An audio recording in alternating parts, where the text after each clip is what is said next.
WBG 2026 হাতে মাত্র 2 মাসের থেকে কম সময়। এই 2 মাসের থেকে কম সময়ে WBG-তে কিভাবে একটা বেটার স্কোর তুমি করতে পারো সেটার জন্য আজকে কমপ্লিট একটা স্ট্র্যাটেজি দিতে চলেছি ফিজিক্স, কেমিস্ট্রি, ম্যাথামেটিক্স 3টে সাবজেক্টই। এই স্ট্র্যাটেজিটা যেটা বলার রয়েছে, দেখো এটা ঠিক স্ট্র্যাটেজির থেকেও বেশি এটা একটা রোড ম্যাপ, এটা একটা ওভারঅল চিত্র তোমার সামনে তুলে ধরবো। এই রোড ম্যাপটা তাদেরকে আমরা বিশেষভাবে বলছি, ধরো এটা কেন বানানো, কারণ অনেকগুলো কমেন্ট এরকম পাচ্ছিলাম আমরা বা তাতে লাইক দেখতে পাচ্ছিলাম যে স্যার কিভাবে শুরু করব সেই বিষয়ে কোনো আইডিয়া নেই। তাহলে কিভাবে তুমি এক্স্যাক্টলি শুরু করবে, কারণ সময় খুব অল্প আছে। এই অল্প সময়কে খুব কার্যকরীভাবে কি করে কাজে লাগানো যায় সেটা আমরা তোমাকে এর মধ্যে দিয়ে বলে দেব। এই ভিডিওটার মধ্যে দিয়ে আমাদের যেটা মূল উদ্দেশ্য, যে যারা দুর্বল জোনে রয়েছে বা যাদের এখনো সবকিছু তৈরি নয়, তারা যাতে 70 বা 70+ তুলে আনতে পারে, আর যাদের বেসিক্স অলরেডি ক্লিয়ার তারা এইটা ফলো করলে আমি আশা রাখতে পারি 120 পাওয়া খুব কষ্টসাধ্য বিষয় হবে না। তোমাদের WBG-র উত্থান আজ থেকে শুরু হয়ে গেল। তোমরা বলছিলে স্যার ক্লাস কবে থেকে আসবে, জাস্ট আজকে অপেক্ষা করো। এই ভিডিওর মধ্যে দিয়ে তোমাদের একটা রোড ম্যাপ আমরা দিলাম এবং আগামীকাল ঠিক সকাল থেকে তোমাদের WBG-র ক্লাসও চলে আসবে, রেকর্ডেড থাকবে, তবে 2-3 দিনের মধ্যেই আমরা লাইভে চলে আসবো। তোমরা কিন্তু রেডি থেকো লাইভ ক্লাসের জন্যও, ঠিক আছে? স্যার এবার ফিজিক্সের বিষয়টা বলছেন। আচ্ছা, তো স্যার যেমনটা বললেন তোমাদের WBG উত্থানে সকলকে স্বাগত। আর আজকে আমরা প্রথমে ফিজিক্স দিয়ে শুরু করছি, তারপর পরপর কেমিস্ট্রি, ম্যাথামেটিক্স বলা হবে, ঠিক আছে? তো ফিজিক্সে আমরা কিন্তু এইভাবে যাচ্ছি না, এই যে এখানটা যেন কমপ্লিট স্ট্র্যাটেজি দিতে আসিনি যে তোমার মার্কস কত পেলে কত র্যাঙ্ক হতে পারে বা কি কি WBG-র কি কি তোমার রিলেটেড যা কিছু আছে ওসব কোনো আলোচনা এখন করা হবে না। এখন শুধুমাত্র সাবজেক্টিভ আলোচনা করা হবে, কিভাবে এই মার্কসটা তোলা যায়, অর্থাৎ এখানে 120+ স্কোর কিভাবে করা যায় স্পেশালি সেই আলোচনাটা হবে, বাকি আলোচনা কিছু হবে না। এটা কিন্তু মাথায় রাখো, ভিডিওটাতে শুধুমাত্র আলোচনা হবে সাবজেক্টিভ আলোচনা। প্রথমে আমরা চেষ্টা করব কিভাবে এটা দেখানো যে WBG ফিজিক্সে কিভাবে তুমি এইখানে একটা বেটার স্কোর করতে পারো। তো প্রথমে ওই জন্য আমরা ওয়েটেজ গুলো দেখাবো। প্রথমে নর্মালি দেখো, ফিজিক্স এমন একটা সাবজেক্ট একটা একটার সাথে রিলেটেড, তাই শুরু করতে হয় গোড়া থেকে বেসিক ম্যাথ দিয়ে, তারপরে আস্তে আস্তে তোমাকে কাইনেমেটিক্স, তারপরে পরপর মেকানিক্স গুলো যেভাবে আছে সেগুলো কভার করে ইলেকট্রিসিটি, ম্যাগনেটিজম, এভাবে পরপর অপটিক্স, মডার্ন ফিজিক্স এভাবে আসতে হয়।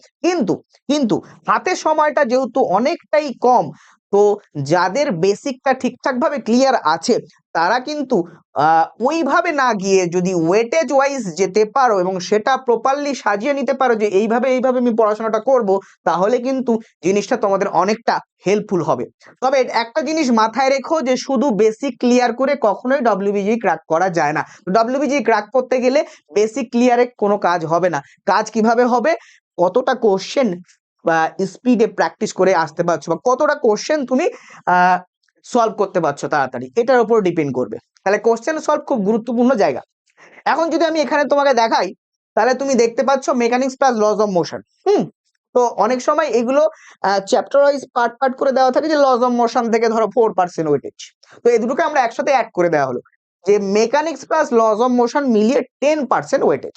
10% মানে বুঝতে পারছো 40 মার্কসের কোশ্চেনে 10% মানে 4টি কোশ্চেন পেতে পারে, বোঝা গেল? আচ্ছা, থার্মোডাইনামিক্স এন্ড কেটিজি এই দুটোকে একসাথে মিলিয়ে দেওয়া হলো। থার্মোডাইনামিক্স, কেটিজি 8 থেকে 10%, মানে এখানেও তুমি ধরতে পারো 3 থেকে 4টি কোশ্চেন। আচ্ছা, তো ইলেকট্রোস্ট্যাটিক্সে আসছি ক্লাস 2 এ। তাহলে প্রথম টার্গেট কি থাকলো তোমার? শুরু করবে তুমি। আচ্ছা, যারা রিসেন্ট সেমিস্টার 4 দিয়ে দিয়েছো তারা কিন্তু এইভাবে শুরু করলে বেটার হবে। তোমাদেরকে রিসেন্ট তোমরা পড়েছো অপটিক্স আর মডার্ন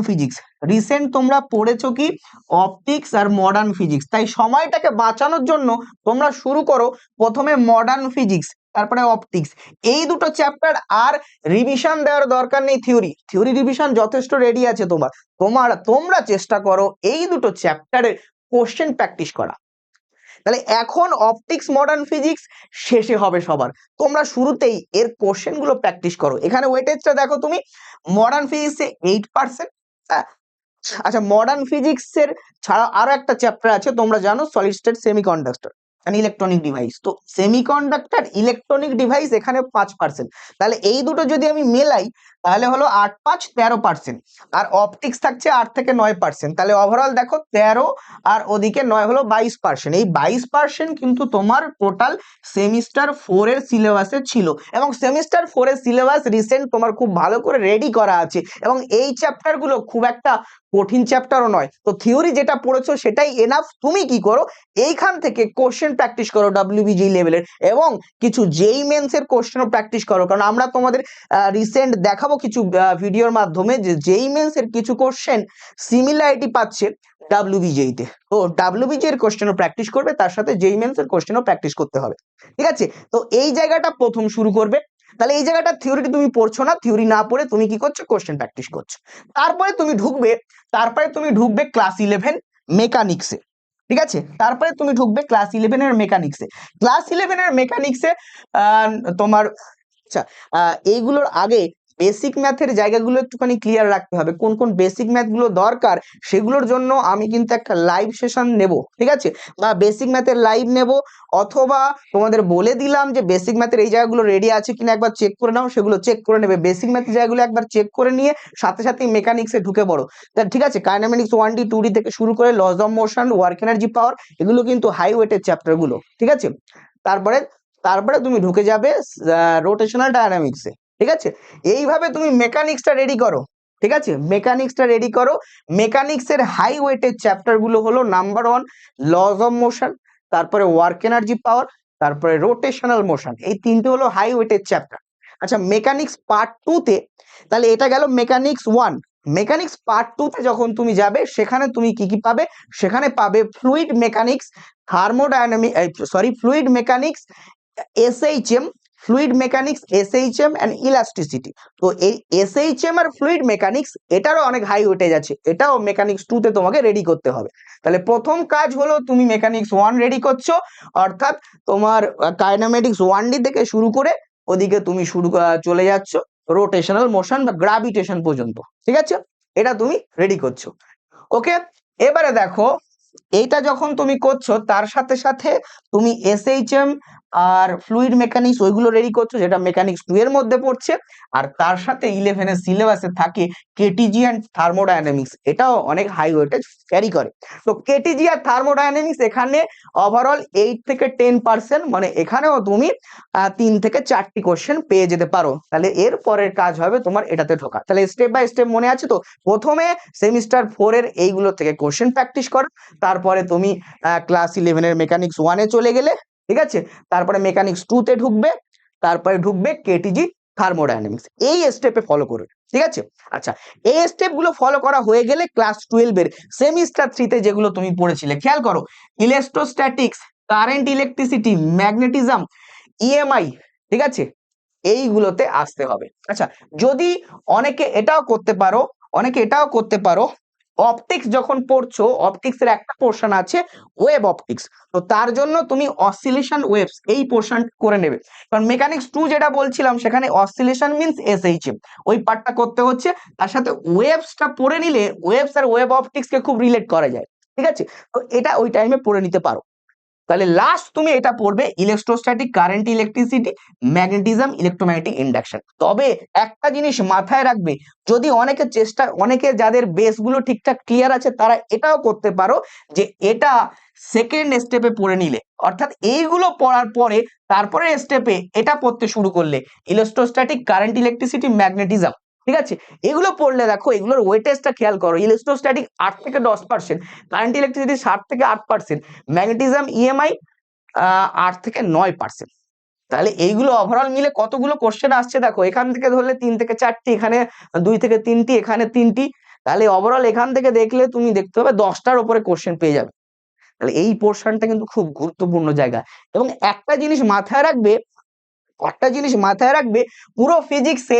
পুরো ফিজিক্সের এই মেকানিক্স 1, মেকানিক্স 2 যেটা ক্লাস 11 এর মধ্যে পড়ছে, আর এইটা যেটা তোমরা সেমিস্টার 3 তে কভার করেছিলে, পুরো সেমিস্টার 3 তে কভার করেছিলে, এই জায়গাটা কিন্তু হার্ডকোর ফিজিক্স দেবে, এবং এখানে প্রপার ফিজিক্সের কোশ্চেন পাবে। এই জায়গাটাতে সেই মজাটা তুমি পাবে না। তো যাই হোক, ওভারঅল যেভাবে আমি বললাম সেভাবে কিন্তু রেডি করার চেষ্টা করো। এরপরে চলো তোমাকে আমি দেখাই। আচ্ছা, একই জিনিস, এটা জাস্ট ট্যাবুলার ফর্মে এভাবে দেওয়া রইলো।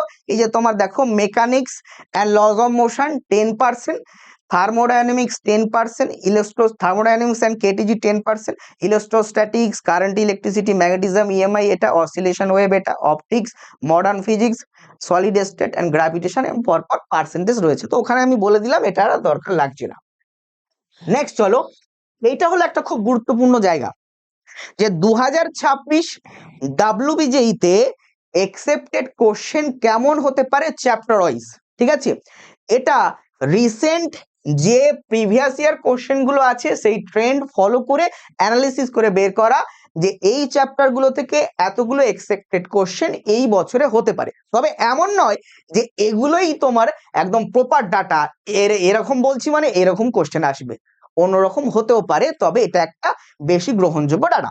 তো দেখো, প্রথমেই আমরা যেটা বলছিলাম, দেখো সব থেকে হাই ওয়েটেজে কোনগুলো চ্যাপ্টার গুলো থাকে, যেটা আমি তোমার বলছিলাম সেমিস্টার 3তে যেগুলো পড়ে এসেছো, সেমিস্টার 3তে যে electrostatic, current, electricity, magnetism, EMI, এই যেগুলো পড়ে এসেছো, এইগুলো থেকে কত কোশ্চেন থাকতে পারে? দেখো 13 থেকে 14টা। তাহলে এটাকে কতটা গুরুত্ব দিয়ে করতে হবে তুমি ভাবো। এবং এইখানকার কোশ্চেন এদিক ওদিক বিভিন্ন রকম ঘোরাতে পারে, এবং এইখানকার কোশ্চেনের জন্য কিছু যেই মেন্স টাইপ কোশ্চেন অবশ্যই প্র্যাকটিস করে যাও।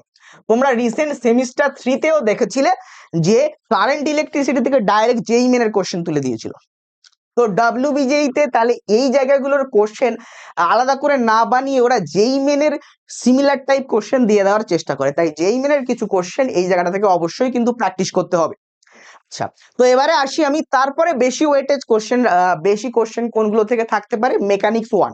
ঠিক আছে, তাহলে এটা হলো যেটা তোমাদের প্রপার সেমিস্টার 3 এর সিলেবাস।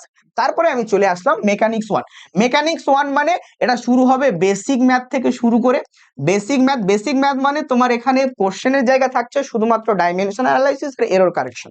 আচ্ছা, তো এইখান থেকে শুরু করে এটা চলে সার্কুলার মোশন পর্যন্ত। ঠিক আছে, সার্কুলার মোশন পর্যন্ত এটাকে বলে মেকানিক্স 1। তো এই মেকানিক্স 1 থেকে দেখো এক্সপেক্টেড কোশ্চেন হচ্ছে এখানে তোমার 8টা হতে পারে, বা ম্যাক্সিমাম যদি হয় 10টা হতে পারে। ঠিক আছে, পুরানো বছরের ট্রেনগুলো দেখলে এটাই দাঁড়াচ্ছে। আচ্ছা, মেকানিক্স 2, এই মেকানিক্স 2 শুরু হয় কোত্থেকে? মেকানিক্স 2 শুরু হয় তোমাদের centre of mass, linear momentum, collision, তারপরে রোটেশনাল ডায়নামিক্স। ঠিক আছে, তারপরে ইলাস্টিসিটি, ফ্লুইড মেকানিক্স আর এসএইচএম, এগুলো নিয়ে মেকানিক্স 2। ঠিক আছে, তার মানে কেটিজি থার্মোডায়নামিক্স বাদ দিয়ে সেমিস্টার 2 এর ওই সিলেবাসটা। আচ্ছা, গ্র্যাভিটেশনের মধ্যে থাকছে সরি। তো যাই হোক, gravitation, rotational, centre of mass, fluid mechanics, SHM, elasticity, এগুলো মিলে মেকানিক্স 2। তো মেকানিক্স 2টা খুব বেশি ওয়েটেজ রাখছে না, এটা হলো 3 থেকে 4%, এই সরি 3 থেকে 4টে কোশ্চেন এখানে ধরতে পারো। তাহলে মেকানিক্স 1 এর গুরুত্বটা কতটা দেখি। এবার অনেক সময় মেকানিক্স 1 এ অনেকে রোটেশনের পোর্শনটা নিয়ে নেয়, তাহলে যদি ওটা ওইভাবে বিচার করা হয়, মেকানিক্স 1 এ রোটেশনটা নিয়ে নেওয়া হয়, তাহলে হয়তো এটা বেশি অ্যাপ্লিকেবল 8 থেকে 10টা কোশ্চেন। কারণ রোটেশন আমার যতদূর মনে হচ্ছে মেকানিক্স 1 এ রোটেশন নিয়েছে। ঠিক আছে, মেকানিক্স 2টা গ্র্যাভিটেশন থেকে শুরু করে এসএইচএম পর্যন্ত, বাট ওখানে হিট, থার্মোডায়নামিক্স, কেটিজি ওই পোর্শনটুকু বাদ, এটাই বেশিরভাগ হওয়ার চান্স। ঠিক আছে, তো মেকানিক্স 1 সাপোজ তাহলে তুমি ধরে নাও তোমার বেসিক ম্যাথ থেকে শুরু করে সার্কুলার মোশন নয়, রোটেশনাল মোশন পর্যন্ত। আর মেকানিক্স 2 ধরে নাও তুমি গ্র্যাভিটেশন থেকে শুরু করে এসএইচএম পর্যন্ত, বাট ওখানে কেটিজি, থার্মোডায়নামিক্স বা যে পোর্শনটুকু বাকি আছে, হ্যাঁ সেগুলো বাদ। আচ্ছা, এরপরে যে বাকি আদার্স টপিক গুলো, যেগুলো যেগুলো তোমার বাদ যাচ্ছে আদার্স টপিক, সেখান থেকে এক্সপেক্ট করতে পারো 2 থেকে 3টে কোশ্চেন। ঠিক আছে, আচ্ছা এর মধ্যেই তোমার কেটিজি, থার্মোডায়নামিক্স এগুলো পড়ে যাচ্ছে। এবারে আসছি ক্লাস 12 এর মডার্ন ফিজিক্স। দেখো মডার্ন ফিজিক্স এর এক্সপেক্ট করতে পারো তুমি 1 থেকে 2টো। ঠিক আছে, ওকে। তো এইবারে কেন মডার্ন ফিজিক্সে 1 থেকে 2টো বলছে? বিকজ মডার্ন ফিজিক্স বলতে এখানে আমরা বোঝাচ্ছি photo electric effect, atomic physics, এই দুটো জায়গাটা। ঠিক আছে, নিউক্লিয়ার ফিজিক্স বা যেটা তোমার ওটাকে অন্য পার্টে নিচ্ছে, বা যেটা তোমার রয়েছে সেমিকন্ডাক্টর সেটাকে অন্য পার্টে নিচ্ছে। মডার্ন ফিজিক্স বলতে এইটুকু আছে, তাই 1 থেকে 2টো কোশ্চেন এখানে। অপটিক্সটা যদি তুমি দেখো 3 থেকে 4টে কোশ্চেন। ঠিক আছে। আর থার্মোডাইনামিক্স আলাদা করে দিয়েছে, তাহলে এইখানে যে আদার্স গুলো যেগুলো আছে সেগুলোতে কিন্তু থার্মোডাইনামিক্স ঢোকায়নি। থার্মোডাইনামিক্স কেটিজি কে থার্মোডাইনামিক্সে 3 থেকে 4টে, তার মানে এটা থার্মোডাইনামিক্স এন্ড কেটিজি। ঠিক আছে, তো এই হলো ওভারঅল পুরো বিষয়। তো তোমার মোটামুটি আন্দাজ হয়ে গেছে এখন কোনগুলো তোমার হাই ওয়েটের চ্যাপ্টার। ঠিক আছে, এখন কথা হলো যে এইগুলো ছাড়াও আরেকটা গুরুত্বপূর্ণ জিনিস আমরা নিয়ে আসব, কারণ আমাদের যেটা মনে হয়েছে এইগুলোর থেকে বেশি ইম্পর্টেন্ট এটা একটা ডিটেলস পোস্টমার্টাম।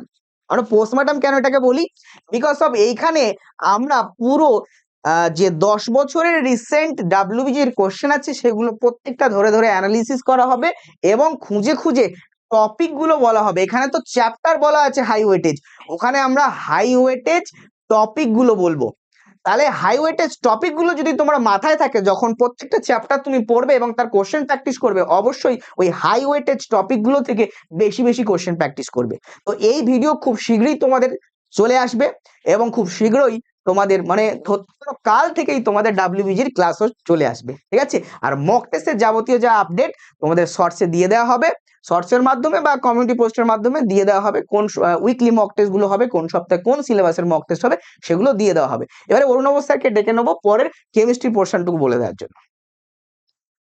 দেখো এখানে কেমিস্ট্রির পোর্শনে যেটা রয়েছে, স্যার তো ফিজিক্সটা বললেনই, এখানে কেমিস্ট্রির পোর্শনেও তাই। কেমিস্ট্রিতে ফিজিক্সের মতন ওইভাবে ইন্ডিভিজুয়ালি দেওয়া আছে, যা যা দেওয়া রয়েছে এখানেও একই বিষয় যে এই যে টোটাল যে পার্সেন্টেজ আছে এই পার্সেন্টেজ গুলো তো তুমি দেখতে পাচ্ছ। এখানে আমি তোমাকে একটু অন্যভাবে বলবো, আমি তোমাকে বলবো যে কোন কোন চ্যাপ্টার গুলো তুমি আগে পড়ো। প্রাইমারিলি যেটা সবার আগে তোমায় বলার এই জায়গাটা, অর্গানিক কেমিস্ট্রি হচ্ছে ডাব্লিউবিজের মোটামুটি প্রাণ। গত বছরের পেপারে খুব সম্ভবত আমি যদি ভুল না হই, গত বছরের কোয়েশ্চেন পেপারে বোধ হয় আমি বারবার বলছি একটা দুটো এদিক ওদিক হতে পারে, বোধহয় 22টার মতো প্রশ্ন শুধু অর্গানিক থেকে ছিল, বাকি ফিজিক্যাল ইনঅর্গানিক মিলে বোধহয় 18 বা 20টা প্রশ্ন ছিল। তো সেখান থেকে তুমি অর্গানিকের গুরুত্ব বুঝতে পারছো। তার মধ্যেও এটা হয়তো অর্গানিক কেমিস্ট্রি ওভারঅল দেওয়া, এখানে ভীষণ গুরুত্বপূর্ণ চ্যাপ্টার হিসেবে চলে আসবে জিওসি। এবং তোমাদের এই সেমিস্টার যেটা গেল সেখানে অ্যালডিহাইড কিটোন কার্বক্সিলিক অ্যাসিড এই দুটো চ্যাপ্টারের কিন্তু বিরাট ওয়েটেজ, ডাব্লিউবিজি এর ক্ষেত্রে ভীষণ গুরুত্বপূর্ণ দুটো চ্যাপ্টার। আর জিওসিতে তো এরকমও দেখা গিয়েছে এক একটা কোয়েশ্চেন পেপারে প্রায় 6 থেকে 7টা করে জিওসির কোয়েশ্চেন শুধু জিওসি থেকে। এবার জিওসি বলতে তো শুধু একটা জায়গা বোঝায় না, পুরো অর্গানিকটাকেই বোঝায়। তো এইখানে আমার সাজেশন অর্গানিককে ডেফিনেটলি স্ট্রং করতে হবে। দ্বিতীয় যেটা, কেমিক্যাল বন্ডিং এ নিজেকে উজাড় করে দাও, কেমিক্যাল বন্ডিং এ খুব ভালো করে করতে হবে। তারপরে কেমিক্যাল কাইনেটিক্স অ্যান্ড থার্মোডাইনামিক্স, এখানে কেমিক্যাল কাইনেটিক্স এর প্রতি আমার গ্রিন সিগন্যাল থাকবে। তুমি প্রাইমারিলি কেমিক্যাল কাইনেটিক্স দিয়ে শুরু করো, কারণ সেমিস্টার 4-এ পরীক্ষা দিয়ে এলে কেমিক্যাল কাইনেটিক্স। তারপর দেখো ওয়েটেজটা দেখতে পাচ্ছি ইলেকট্রোকেমিস্ট্রিতে ডাব্লিউবিজিতে নানস্ট ইকুয়েশনের থেকেও বেশি গুরুত্বপূর্ণ কন্ডাক্টেন্স বা ফ্যারাডেজ ল এর পোর্শন গুলো। এখান থেকেও এটাও তুমি সেমিস্টার 4-এ পড়ে এসছো, এই চ্যাপ্টারটাকে আগে নিজে বুস্টিং করো। অ্যাটমিক স্ট্রাকচারে 7% মানে 40-এ 7% মানে ধরে রাখো তুমি এখান থেকেও 3 থেকে 4টে প্রশ্ন কিন্তু পাবে। এবার তুমি বলতে পারো স্যার অ্যাটমিক স্ট্রাকচার তো 11-এর টপিক, অ্যাটমিক স্ট্রাকচার 11-এর টপিক, কিন্তু ফিজিক্সে যেটা শামীম স্যার বললেন, অপটিক্সের পরে মডার্ন ফিজিক্সই তো অ্যাটমিক স্ট্রাকচার। যেটা ফিজিক্সে মডার্ন ফিজিক্স, কেমিস্ট্রিতে সেটাই তো অ্যাটমিক স্ট্রাকচার হয়ে আসছে। কাজেই অ্যাটমিক স্ট্রাকচারও তোমার প্রাইমারিলি পড়তে হবে। সেমিস্টার 4-এ কোঅর্ডিনেশন কম্পাউন্ডস অলরেডি দেখেছো কোঅর্ডিনেশন থেকে কি কোয়ালিটির প্রবলেম এসছে, এখান থেকে 5%, এটাই ফোকাস করতে হবে। তারপর চলে আসছে, আমি তোমাকে এখানে ছোট ছোট পার্ট বলছি, তুমি এখান থেকে রেডক্সের জায়গাটা, আয়নিক ইকুইলিব্রিয়া নয়, আয়নিক আমাদের জন্য রাখো, এটা ডিফিকাল্ট টপিক, আমরা করাবো। এটা দেখো কেমিক্যাল বন্ডিং, থার্মো আমি তোমায় বলছি না, ইনঅর্গানিক কেমিস্ট্রির মধ্যে এটা তো চমক স্যার দায়িত্ব নিয়ে নেবেন, পুরো পি ব্লকের জায়গাটা ইম্পর্টেন্ট। পি ব্লক এর মধ্যেও সব থেকে বেশি ইম্পর্টেন্ট হচ্ছে পি ব্লক। তো ইনিশিয়ালি যদি আমি বলছি যে তুলনামূলক যেগুলো কঠিন পোর্শন গুলো যদি তুমি ছেড়েও যাও, এখানে বায়োমলিকিউলে আমার ঠিক করতে হবে, সেমিস্টার 3-তে তুমি দিয়ে এলে, শুধু মানে তুমি যেটুকু বললাম শুধু এইটুকু জায়গা যদি তুমি ফলো করো, তাহলে অন্তত পক্ষে ধরো কেমিক্যাল কাইনেটিক্স থেকে আমি 10-এর মধ্যে 5%, কেমিক্যাল কাইনেটিক্স থেকে মোটামুটি ভাবে গড়ে 2টো প্রশ্ন, কেমিক্যাল বন্ডিং থেকে 3 to 4 কোয়েশ্চেন, ইনঅর্গ্যানিকে পি ব্লক থেকে আমি কমই ধরলাম, তুমি কম পেরেছো 2টো ধরলাম, অর্গ্যানিক থেকে তোমাকে সব পারতে হবে, অর্গ্যানিক থেকে ধরো আমি গড়ে 10টা প্রশ্ন ধরলাম, রেডক্স থেকে 1 একটা প্রশ্ন, আমি তারপরে তোমাকে বলতে পারি পলিমার না রেডক্স, তো এইখান থেকে ধরো 3 থেকে 4টি প্রশ্ন অ্যাটমিক স্ট্রাকচার, ইলেকট্রোকেমিস্ট্রিতে 2 থেকে 3টি প্রশ্ন, কোঅর্ডিনেশনে 3টে প্রশ্ন, তাহলে 3 3 6 আর 4 10, এখানে 12 16 18 28, দেখো এখানে এইটুকু জায়গা যদি তুমি কভার করো, তুলনামূলক কঠিন পার্ট না ধরেও তুমি কিন্তু ডাব্লিউবিজেইতে মোটামুটি ভাবে 28টা প্রশ্ন আমরা যদি গড়ে ধরি, 28 থেকে মানে ওইটাকে আমি যদি এক্সাক্ট নাম্বারে নাও এনে রেঞ্জে বলি যে 25 থেকে 28টা প্রশ্ন কিন্তু তোমার হয়ে যাবে। এবার তুমি এখানে আরো দু একটা জায়গা ছিল সেটা কোনো কারণে মিস করেছি, মোল কনসেপ্টে যে দ্রবণ ঠবণ গুলো এর মধ্যে ওইগুলোও থাকবে, দ্রবণের বিষয়টাও এর মধ্যে থাকবে, তো দ্রবণের জায়গাটাকেও ধরতে হবে। আমি ওই জন্য বললাম যে 28 থেকে 30টা প্রশ্ন, 40-এর মধ্যে 28 থেকে 29টা প্রশ্ন কিন্তু তুমি করার জায়গায় চলে আসবে। কেমিস্ট্রিতে এবার যদি তুমি সিকোয়েন্স বলো, সিকোয়েন্সে প্রথমেই যেটা শামীম স্যার বললেন আমিও ঠিক সেটাই বলবো, তুমি তুলনামূলক যেগুলো দুর্বল যেগুলো সেমিস্টার 4-এ ছিল, তুমি কোঅর্ডিনেশন নাও। ও তুমি ব্লকের মধ্যে আরো একটা ব্লক ভালো করতে পারো, তুমি ডি&এফ ব্লক নাও, ডি&এফ ব্লক, তুমি কার্বনিল ভালো করে পড়ো, কার্বনিলে জোর দাও, তুমি সেমিস্টার 3-তে হ্যাঁ মানে এই জায়গাটা বা এইভাবে মানে সেমিস্টার 4-এর টপিক গুলো দেন সেমিস্টার 3-র টপিক গুলো, আর আমরা উল্টো দিকে ডাব্লিউবিজি এর ক্লাস আমাদের আগামী কাল থেকেই শুরু হয়ে যাচ্ছে, সেখানে আমরা 11-এর জিওসি পড়াবো, কেমিক্যাল বন্ডিং পড়াবো, আমরা থার্মোডাইনামিক্স পড়াবো, আমরা ইকুইলিব্রিয়াম পড়াবো, আমরা সল্ট অ্যানালিসিস পড়াবো, যে জায়গাগুলো অলরেডি সল্টের একটা ভিডিও এসেওছে আজকে মানে প্র্যাকটিক্যালের, তো আমরা এইভাবে ওই ডিফিকাল্ট পোর্শন গুলো আমরা প্লাস যেগুলো হয়েছে সেগুলোর উপরও প্রবলেম প্র্যাকটিস করাবো। তো এইভাবে কেমিস্ট্রিটাকেও আমরা তোমাদের গ্রিপের মধ্যে এনে দেবো, এবং ডাব্লিউবিজি এর ক্ষেত্রে কেমিস্ট্রি খুব কঠিন সেগমেন্টে কিন্তু থাকে না, খুব ইজিও বলছি না আমি, কিন্তু খুব কঠিন সেগমেন্টে থাকে না। তো এইভাবে যদি আমরা যেতে পারি, দেখো আমি এই বিষয়টা এই যে এটা স্যার অলরেডি দেখিয়ে দিয়েছেন, ওই ওয়েটেজ গুলোরই আরেকভাবে টেবিউলার রিপ্রেজেন্টেশন, এই যে এখানে কোন চ্যাপ্টার থেকে কতগুলো প্রশ্ন, এটা কিন্তু সম্পূর্ণভাবে নাও মিলতে পারে, এটা কিন্তু বিগত 2018 থেকে 25, যেটা এটা আমরা পোস্টমর্টেম যে ভিডিওটা দেবো, পোস্টমর্টেমের মধ্যে একদম পুঙ্খানুপুঙ্খ বিশ্লেষণ করে দেবো, যে কোন চ্যাপ্টার থেকে মোটামুটি, এই যে তুমি এখানে লেখা দেখতেই পারো যে ডাব্লিউবিজি 2026-এ লেখা রয়েছে, 2026-এ লেখা রয়েছে মানে এটা কখনোই না যে এইটাই ফলো হবে, এর কাছাকাছি মানে বিগত 7 বছর 8 বছরের যে প্রশ্নের ধরন, সেই প্রশ্নের ধরনকে দেখে যে একটি পেপারে এই চ্যাপ্টার থেকে গড়ে এতগুলি প্রশ্ন আসে, তো সেই অনুযায়ী একটা প্রেডিক্ট করা, আর কিচ্ছু নয়, এটা আর কোনো বিষয় নেই, এটা থেকে যেন কেউ কোনো রকম কনফিউশন ক্রিয়েট করবে না, এটা জাস্ট একটা ট্রেন, এটা তুমি নিজে দেখতেও পারো নাও দেখতে পারো, আমি জাস্ট একটা স্ট্যাটিস্টিক্যাল ডেটা হিসেবে এটাকে দিয়ে রেখেছি, আর কিচ্ছু না, তুমি চেকও করতে পারো, গুগলেও অ্যাভেলেবেল ডেটা, আমি এটা কিছু এমন কিছু নয়। আচ্ছা, এইটা হচ্ছে মূলত আমাদের কেমিস্ট্রির প্রশ্ন। আচ্ছা, আর একটা জিনিস যে বিষয়ের আমরা বিশেষজ্ঞ নই, কিন্তু যেহেতু রোডম্যাপ তো আমাদের বলে দেওয়াটা উচিত, এখানে আমরা ম্যাথামেটিক্সেরও ওভারঅল একটু ডিসকাশন করে দিই। ম্যাথামেটিক্সে খুব ইলাবোরেট করে কিছু বলতে পারবো না, ম্যাথামেটিক্সে যে জায়গাগুলো দেখে অন্তত বেসিক অঙ্কের হিসেবে আমি যেটা বুঝতে পারি, যে কোন চ্যাপ্টার গুলো সবচেয়ে বেশি গুরুত্বপূর্ণ, যেমন অ্যালজেব্রার মধ্যে polynomial, complex number, sequence series, binomial, বা ধরো কোয়াড্রেটিক ইকুয়েশন, এই যে জায়গাগুলো, এই জায়গা তার মধ্যে পারমুটেশন কম্বিনেশন, এখান থেকে দেখাচ্ছে 10 to 12%। অর্থাৎ যদি 10 to 12%, এটা তো আমাদের সম্পূর্ণ ডেটা তুলে আনা, কারণ আমরা ম্যাথামেটিক্সের কেউ এক্সপার্ট নই, আমরা জাস্ট ইনফরমেশন, যেহেতু একটা রোডম্যাপ ভিডিও কমপ্লিট করা উচিত প্রত্যেকটা সাবজেক্ট দিয়ে, আমরা সেই হিসেবে দিচ্ছি।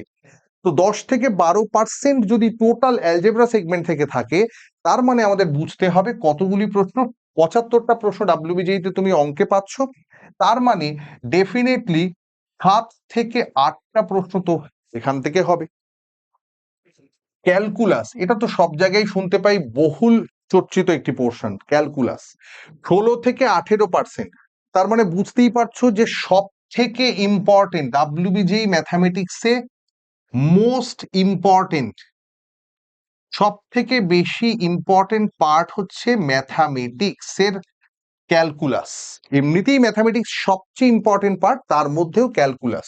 কোঅর্ডিনেট জিওমেট্রির মধ্যে straight line, parabola, hyperbola, ellipse, যেগুলো যেগুলো সার্কেল, 10% ওয়েটেজ, মানে ওই 7 থেকে 8টা প্রশ্ন। ট্রিগোনোমেট্রি থেকে 8% ওয়েটেজ দেখাচ্ছে ট্রিগোনোমেট্রি। ম্যাট্রিক্স ডিটারমিনেন্টস, এটা কিন্তু তুলনামূলক সহজ পার্টে পড়ে, 7 to 8%। প্রবাবিলিটি, এই যে প্রবাবিলিটি পারমুটেশনের যে জায়গাটা 6% মতো দিচ্ছে, এখানে জাস্ট ম্যাথামেটিক্স থেকে পুরো সিকুয়েন্সিয়ালি ভেক্টর থ্রিডির এই ডেটাটায় হয়তো আমার নিজে, এটা অনেক বেশ কিছু জায়গায় আমি 7% তো দেখছিলাম, 5 to 6%, 1-2% হয়তো এদিক ওদিক হয়ে থাকবে, ভুলও হতে পারে। আমরা জাস্ট এটা আমি যেটুকু আমার নলেজে আমি পেয়েছি সেইটুকু তোমায় দিলাম, তুমি চেকও করে নিতে পারো। সেট রিলেশন ফাংশন, এই হচ্ছে ম্যাথামেটিক্সের ওভারঅল ওয়েটেজ। এবার এর ভেতর কতগুলো প্রশ্ন হতে পারে আমরা তার একটা চিত্র তুলে ধরেছি, কিন্তু এটা সম্পূর্ণ অ্যাভেলেবল ডেটা আছে, কিন্তু এটাই কিন্তু সবকিছু নয়। এটা কোন জায়গা থেকে কতগুলো প্রশ্ন, ওই 2017-18 ট্রেন্ড থেকে জাস্ট ম্যাথামেটিক্স একটা চিত্র তোমার সামনে তুলে ধরা হয়েছে, আর কিচ্ছু নয়। যারা ভিডিওটা, এই পিডিএফটা যদি কেউ চাও, পিডিএফটাও অ্যাভেলেবেল করে দেওয়া হবে, কোনো অসুবিধা নেই। জাস্ট এই বিষয় ম্যাথামেটিক্স নিয়ে এখানে আর বিষয় বিস্তারিত আমরা কিছু বলবো না, কারণ আমরা বিষয়টা সেইভাবে তো জানি না। তো এই তো বিষয়, আর আমাদের কিছু আলাদা করে বলার নেই। ফিজিক্স কেমিস্ট্রিতে যেভাবে স্যার বললেন সেইভাবেই পুরো বিষয়টা চলবে। তোমরা আশা করি এই ভিডিওটা দেখে কিভাবে প্রিপারেশন করবে, কোন বিষয়গুলো পড়বে, বারবার আমরা বলছি সেমিস্টার 4-এ যেগুলো পড়ে এলে সেগুলো দিয়ে আগে স্টার্ট করে, এবং আমরাও পরীক্ষা কিন্তু সেই অনুযায়ী সেট আপ করবো। তো সেই বুঝে তোমরা পড়াশোনা স্টার্ট করো, আর দেরি নয়, ইমিডিয়েট পড়াশোনা স্টার্ট করো, এখনো 55 দিনের কাছাকাছি রয়েছে। তো সেই জায়গায় দাঁড়িয়ে আমরা কিন্তু একটা ভালো ফল আশা করতে পারি। তো আর দেরি নয়, স্টার্ট করো। এবং যেটা আমরা বারবার বলি যে এইটা তোমাদের সব, এবার দেখো এটা তো আমরা দেখলে হবে না, এটা তোমাকে কাজে করে দেখাতে হবে। আমরা তোমাকে শুধু পাথটা বলতে পারি, রাস্তাটা বলতে পারি, কিন্তু কিভাবে সেই স্বপ্ন তুমি অ্যাচিভ করতে পারো সেটাও আমরা অবশ্যই বলবো, কিন্তু সেটা আমরা এটা বলছি, সেটা তোমার পরিশ্রমটা তো তোমাকেই করতে হবে, তাই না? বলুন স্যার। তো এই ভিডিওতে আমরা টোটালি সাবজেক্টিভ অ্যানালাইসিস এর মধ্যে গেলাম, যে কিভাবে কি ওয়েতে পড়তে হবে, কোন টপিক গুলোকে বেশি ওয়েটেজ দিয়ে পড়ে কিভাবে তোমার এই প্ল্যানিংটা এবার তোমাকে করে নিতে হবে, কিভাবে তুমি এগোবে। এখন তোমাকে আমি এখানে এইগুলো বলতে আসবো না যে সকালে এই টাইম গুলো পড়ো, রাতে এই টাইম গুলো পড়ো, এই ডেলি রুটিন ফলো করো, এইসব কিছু বলার দরকার নেই, এগুলো তোমাকেই করতে হবে। আমরা জাস্ট সাবজেক্টিভ অ্যানালিসিস এখানে দিলাম। তাহলে এই রোড ম্যাপ ফলো করার চেষ্টা করো, ফলো করার তাও চেষ্টা করে মূলত একটা বেটার ফিজিক্স কেমিস্ট্রি আর অঙ্কের জাস্ট ইম্পর্টেন্ট টপিক গুলো বলে দিলাম, আর কিছু নয়। আশা করি ভিডিওটা তোমাদের কাজে লাগবে। স্যার যেভাবে ফিজিক্সকে ব্যাখ্যা করলেন, আমি যেভাবে কেমিস্ট্রিকে বললাম, পড়া শুরু করো, ফল ভালো হবেই, আলাদা করে তার হ্যাঁ, এবারে আমরা যতটা আমাদের পসিবল এই হাই ওয়েটেড চ্যাপ্টার গুলোর উপরে, বা যে চ্যাপ্টার গুলো অনেকটা কঠিন তোমরা পারবে না, সেগুলোর উপরে পরপর আমরা ক্লাসগুলো দেবো। যেমন স্যার কেমিস্ট্রিতে বললেন, সিমিলার ফিজিক্সেও আমরা পরপর ক্লাসগুলো দিতে থাকবো। কিছু ক্লাস রেকর্ডেড হবে, কিছু ক্লাস লাইভ যাবে, ঠিক আছে? এইভাবে তোমাদের সাথে থাকা হবে, এবং কিছু কন্টিনিউ ক্লাস দেওয়া ইনফরমেটিভ হবে। সোর্সও আমরা তোমাদের দেবো একদম। WBG related. কিছু কিছু কোশ্চেন যেগুলো যেই মেন্স সাথে সিমিলারিটি রাখে ডাব্লিউবিজির, সেই রকম জিনিসগুলো দেখিয়ে দেওয়া হবে। তো ওভারঅল তোমাদের সাথে শুরু থেকে শেষ পর্যন্ত থাকা হবে তোমাদের যাত্রাতে। তো তোমরাও খুব সিরিয়াসলি পড়াশোনাটা শুরু করো, এবং একটা বেটার স্কোর করে দেখো, একটা বেটার র্যাঙ্ক করে দেখাও, ঠিক আছে? একদম। র্যাঙ্ক ভার্সেস মার্কসের এই ডিবেটে না গিয়ে তোমরা একটা বেটার র্যাঙ্ক করে দেখাও, ঠিক আছে? একদম ঠিক, এইটাই তো দিনের শেষে বলার। তাই জন্য আরেকবার উত্থানের একটাই বক্তব্য, তোমার স্বপ্ন, তোমাদের স্বপ্ন, আমাদের অঙ্গীকার, এবং উত্থান হবেই তোমাদের। উত্থান তোমাদের হবেই, তোমাদের উত্থান তোমাদের দ্বারাই সম্ভব। একদম। পড়াশুনো করো, দেখা চলো হচ্ছে। চলো তাহলে ক্লাসে দেখা হচ্ছে একদম। চলো। Thank you.